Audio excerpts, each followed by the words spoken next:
बहुत सारा स्टार लोग सारा गाना गा चुका, देवी गीत भी गा चुका। कोई गाता है ढोरी चटना है, तो कोई बोलता है कि प्रसादी चटना है। आप लोग समझ सकते हैं हम क्या बोल रहे हैं।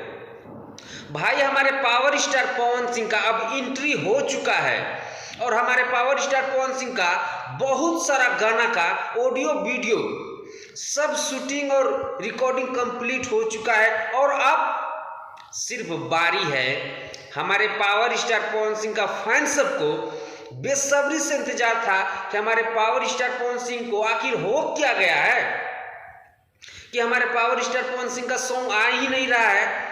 तो भाई आप लोगों को बता दें कि हमारे पावर स्टार पवन सिंह का नाम बॉलीवुड हो या भोजपुरी हो या देवी गीत हो, सब गाना का रिकॉर्डिंग और वीडियो का काम एकदम बहुत ही जोरों शोरों से शुरू हो चुका है और आप लोग के बीच बारी बारी से आएगा और आप लोग सुनिएगा ना भाई, प्रसादी चटना जैसा नहीं, सुनिएगा तो बोलिएगा गर्व से कि पावर स्टार पवन सिंह का गाना सुन रहे हैं।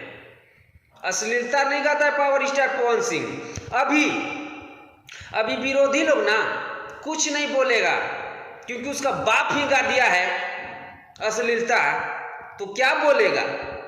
अगर पावर स्टार पवन सिंह थोड़ा सा भी अश्लीलता का मिक्स अगर हो जाए ना, बोल देगा कि ये वो तो पूरा कॉपी गाना गा दिया है। वो अभी बेवड़ा सूप कनो बेवड़ा लोग को नहीं लौकेगा। तो भाई आप लोग का हम ज़्यादा टाइम नहीं लेंगे और आप कोशिश करेंगे कि आप लोग के पास वीडियो हमेशा जाते रहे। मिलते हैं आप लोगों से नेक्स्ट वीडियो में। वंदे मातरम, हर हर महादेव।